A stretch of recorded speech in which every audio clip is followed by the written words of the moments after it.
Саламатсыздарбы? Биздин каналга кош келипсиздер. Бүгүн биз сиздерге өтө жөнөкөй болгон нандан даярдалуучу котлетти көрсөтүп беребиз. Бизге керек болуучу азыктар: нан, 2 жумуртка, 50 грамм сыр, 50 грамм колбаса, укроп, өсүмдүк майы, туз. Ушулар керек болот. Нандын үстүнө кайнап турган судан куюп алабыз. Нанды жибитип алабыз ушинтип. Üstünü жаап 5 минутка коюп коебуз. Колбасаны туурап алабыз. Майда кылып, ушундай бөлүкчөлөргө бөлүп.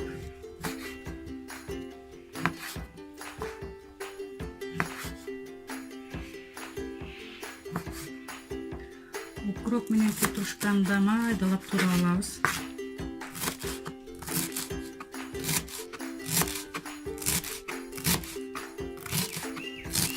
Наныбызды майдалап эзип алабыз. Ушундай кылып. Сырды салып алабыз. Кыргычтан өткөзүп алдык. Укроп менен кашништи да салып алабыз. Жумуртканы да салып алабыз. Туз салабыз. Мен унутуп калыпмын, перес да салабыз. Баарын аралаштырып алабыз.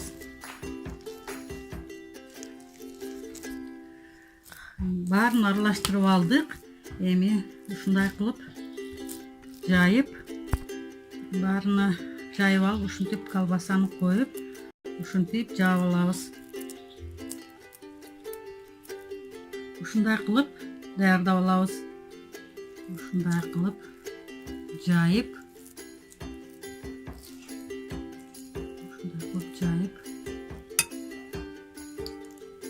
ортосуна салып, тегерек формага келтирип алабыз.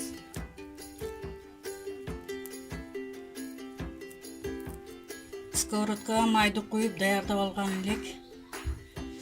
Бир-бирден эми ушул котлетти сала баштайбыз.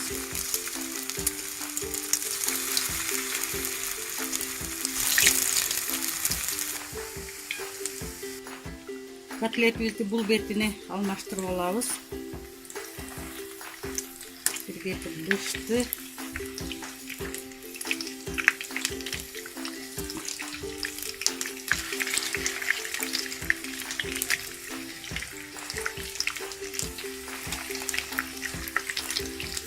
Котлетибиз даяр болду. Тамагыңыздар даамдуу болсун. Биздин каналга кошулуңуздар.